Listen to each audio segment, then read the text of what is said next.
Hey guys, the super hero station के एक नए एपिसोड में आप सभी का स्वागत है। तो यार, इंडिया की one of the most anticipated Hindi series Paatal Lok का सीजन 2 फाइनली हमारे सामने आ चुका है और इसने अपने सीजन 1 की तरह ही इस सीजन में भी ढेर सारे क्वेश्चंस हमारे सामने खड़े कर दिए हैं। तो यार, आज हम इस वीडियो में उन्हीं क्वेश्चंस के आंसर ढूंढने की कोशिश करेंगे। इस वीडियो को देखने के बाद आपके मन में सीजन 2 को लेके कोई भी क्वेश्चंस नहीं बचेंगे। तो यार, मैं होने के लिए आदा और आप देख रहे थे super hero station. So let's get started. तो इससे पहले कि हम सीजन 2 के एंडिंग की बात करें, हमें कहानी के उन एलिमेंट्स की बात करनी चाहिए जो कि इस एंडिंग को इन्फ्लुएंस करती है। यार, स्टोरी की शुरुआत होती है दिल्ली से, जहां एक होटल में हम देखते हैं किसी आदमी का एक सर कटा हुआ लाश। और दूसरी तरफ बात करें अगर हाथीराम की, तो वो एक महिला की रिपोर्ट लिख रहा होता है, जहाँ पे वो महिला हाथीराम को ये बताती है कि उसका हस्बैंड रघु पासवान बहुत दिन से मिसिंग चल रहा है। और यार, हाथी का साथी अंसारी भी अब आईपीएस अफसर बन चुका है। और इधर हमें थोड़े टाइम के बाद ये पता चलता है कि जिसकी लाश हमें उस होटल में देखने को मिली थी, वो और कोई नहीं बल्कि नागालैंड डेमोक्रेटिक पार्टी के फाउंडर जोनाथन थॉम है। और जिसके मर्डर के बाद पूरे के पूरे नागालैंड में एक पॉलिटिकल प्रेशर क्रिएट हो चुका है। और यही रीजन है कि नागालैंड में होने वाले बिजनेस समिट का वहाँ के लोग काफी जोरों शोरों से विरोध कर रहे हैं। और यार, ये high profile case officer Ansari को सॉल्व करने के लिए दिया जाता है। इस केस के इन्वेस्टिगेशन के लिए अंसारी उस होटल के ठीक वही स्टाफ मेंबर से मिलता है जिसने यार जोनाथन का लाश डिस्कवर किया था। और इसके बाद जब officer Ansari CCTV footage check कर रहा होता है, तब उसे सीसीटीवी वीडियो में एक लड़की पे शक होता है और जिसका नाम होता है रोज। ऑफिसर अंसारी उस होटल के स्टाफ और सीसीटीवी फुटेज चेक करने के बाद जैसे ही थोंग के सिक्योरिटी चीफ से बात करता है, तब उसे क्लियर होता है कि इसका सिक्योरिटी चीफ जिस रात थोंग का मर्डर हुआ, उस रात किसी लड़की के साथ कुछ कुछ करने में बिजी था। हे रहा नहीं जाता, तड़प ही ऐसी है ना।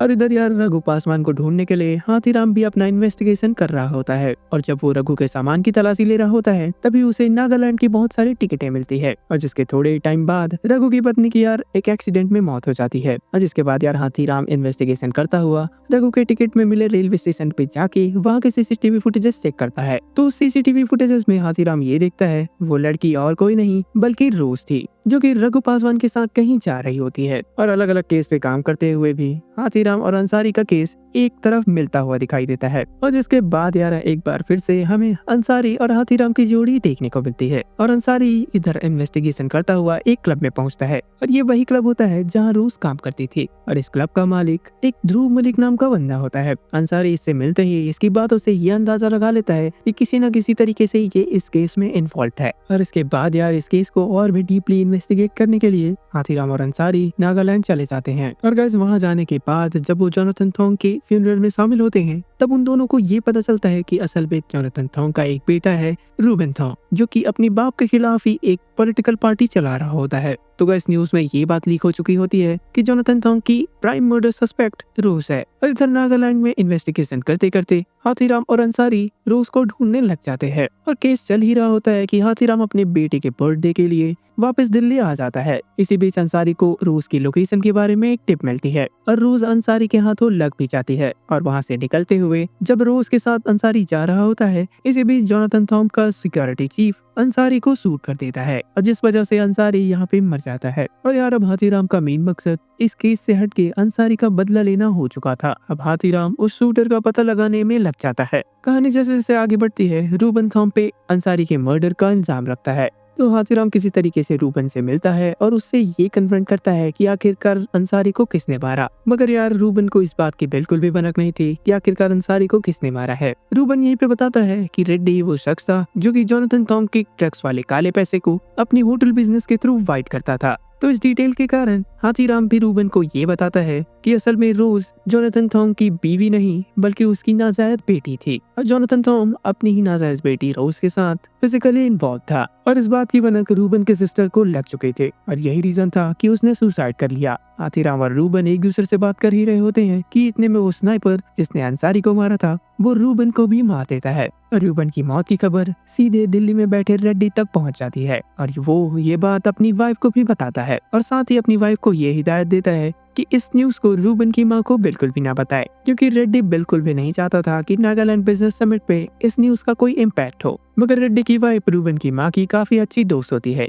जिस वजह से वो उसके बेटे की मौत की खबर उसे बता देती है। और जब रेड्डी इस बात को अपनी वाइफ को बता रहा होता है तब वॉशरूम में अंकल केन भी इस बात को सुन लेते हैं। और इधर एसीपी भगत हाथीराम को ये कॉल करके बताते हैं कि असल में नारकोटिक्स ने रेड्डी के खिलाफ एक फाइल बनाई थी, मगर उसे पावर और पैसे की बदौलत दबा दिया गया, जिसमें यार बड़े बड़े नाम शामिल थे। और आगे हमें ये भी पता चलता है कि रेड्डी ही वो शख्स था जिसने जोनाथन थॉम के ड्रग डीलर का नाम एसपी मेगा को दिया था, जिस वजह से एसपी मेगा ने एक बहुत बड़ी छापेमारी करके बहुत सारे ड्रग्स को सीज किया था। इसके बाद एसपी मेगा और हाथीराम दोनों मिलकर काम करने लग जाते हैं। तब एसपी मेगा हाथीराम को ये बताती है कि जिस स्नाइपर ने अंसारी को मारा था उसने एक गाड़ी कोहिमा टूर्स एंड ट्रैवल्स नाम से रजिस्टर करवाई थी। तो इस इन्फॉर्मेशन से हाथीराम ये तो समझ चुका था कि इनका जो ड्राइवर था बिट्टू, वह इनकी पल पल की जानकारी उस स्नाइपर तक पहुंचा रहा होता है। इसके बाद हाथीराम बिट्टू की तबीयत से धुलाई करता है, जिसके बाद बिट्टू सब कुछ हाथीराम के सामने उगल देता है कि वो स्नाइपर और कोई नहीं बल्कि जोनाथन थॉम का सिक्योरिटी चीफ डैनियल है। और इधर एसीपी भगत डैनियल की गर्लफ्रेंड से पूछताछ करता है, जिसमें ये पता चलता है कि उस रात उन दोनों ने गुच्चो पुच्चो तो नहीं किया था, मगर यार किसी का कॉल आने के बाद डैनियल उसके रूम से चला गया था। झूठ बोलो।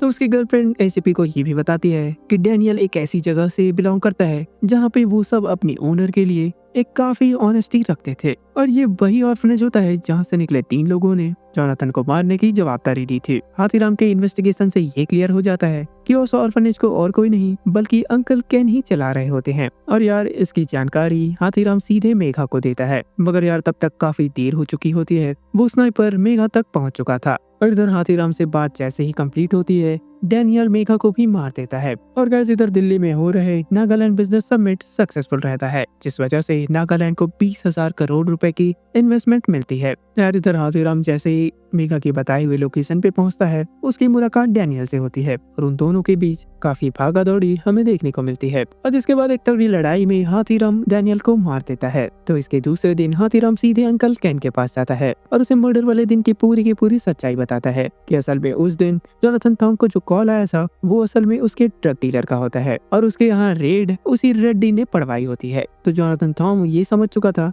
कि रेड्डी नागालैंड सब्मिट के लिए टॉम को रेडी करना चाहता था। बट यार जोनाथन थॉम अंकल केन के रूम में जाता है और उन्हें ये कहता है कि वो इस सब्मिट में पार्ट नहीं लेगा, जिस वजह से अंकल केन जोनाथन थॉम को मार देते हैं। और इस चीज में यार केन की मदद डैनियल भी कर रहा होता है। और इतना ही नहीं, केन ने अपने ऑर्फनेज में कॉल करके उन 3 लोगों से वो वीडियो भी बनवाता है जिन लोगों ने यार जोनाथन को मारने की जिम्मेदारी ली होती है। और उसके बाद उन 3 लोगों को भी अंकल केन ने ही मरवाया होता है। और केन के ऐसा करने के पीछे ये मकसद था कि ये असल में पॉलिटिकल मर्डर लगना चाहिए और जिसका सीधा शक फिर जोनाथन के बेटे रूबन थॉम पे लग जाता। और यार काफी हद तक उनका प्लान सक्सेसफुल भी होता है, मगर एट दी एंड वो रूबन को भी मरवा देता है। और वो ऐसा इसलिए कर रहा होता है क्योंकि यार वो नागालैंड के लोगों के सामने एक मसीहा बनना चाहता था। और इसके बाद यार हाथीराम लोगों के सामने सच्चाई इसलिए रिवील नहीं करता क्योंकि वो जैसे ही घर के बाहर निकलता है वो देखता है कि इस सबमिट के बाद नागालैंड के लोग काफी खुश थे और वो नहीं चाहता था कि इस जानकारी को रिवील करने के बाद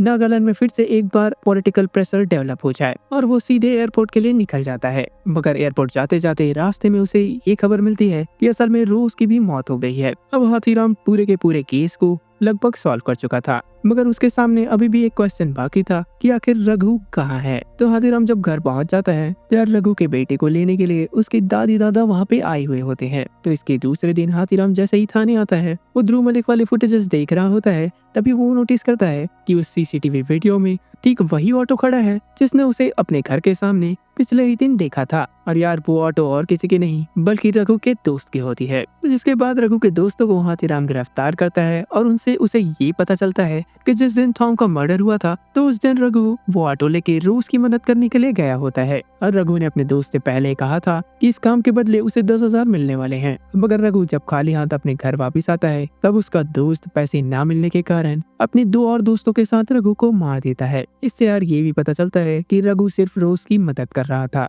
तो ये केस सॉल्व होने के बाद हाथीराम पूरा का पूरा मैटर एसीपी को बताता है। एसीपी यहाँ पे हाथीराम का ध्यान उन 2 करोड़ रुपए पे लेके जाता है जो कि अभी भी अनक्लेम्ड थे। तो यार यहाँ पे हाथीराम को आपके एक फटी नोट को देख के ये आइडिया आता है कि असल में वो पैसा इसी हवाले से मिलने वाला है। जिसके बाद हाथीराम फौरन एविडेंस रूम में जाके थॉम के वॉलेट से वो फटा हुआ नोट निकाल लेता है और जिसके बाद ये फटा हुआ नोट लेके हाथीराम सीधे हवाले के पास आता है और उससे ये पूछता है कि असल में ये नोट कहाँ इशू हुआ था। इसके फौरन बाद हाथीराम उस पैसों को लेने के लिए वहाँ पे चला जाता है मगर यहाँ पे हाथीराम उन 2 करोड़ रुपयों में से केवल 5 लाख ही लेता है, क्योंकि यार वो केवल 5 लाख रघु के हिस्से के थे। और वो पैसा मिलते ही फौरन वो स्टेशन जाता है और उसे रघु के माँ बाप के हवाले कर देता है। और गाइस यहाँ पे एंड हो जाता है पाताल लोक का सीजन 2। अरे यार पाताल लोक का सीजन 2 यहाँ पे एंड तो हो जाता है। तो यार बहुत सारी ऐसी चीजें हैं स्टोरी में जो कि इस सीरीज को एक सेटिस्फैक्टरी एंडिंग की तरफ नहीं लेके जाती, मगर यार जो था यही था। वो करते हैं अगर इसका सीजन 3 आए तो वो एक सेटिस्फैक्टरी एंडिंग की तरह हमें लेके जाए।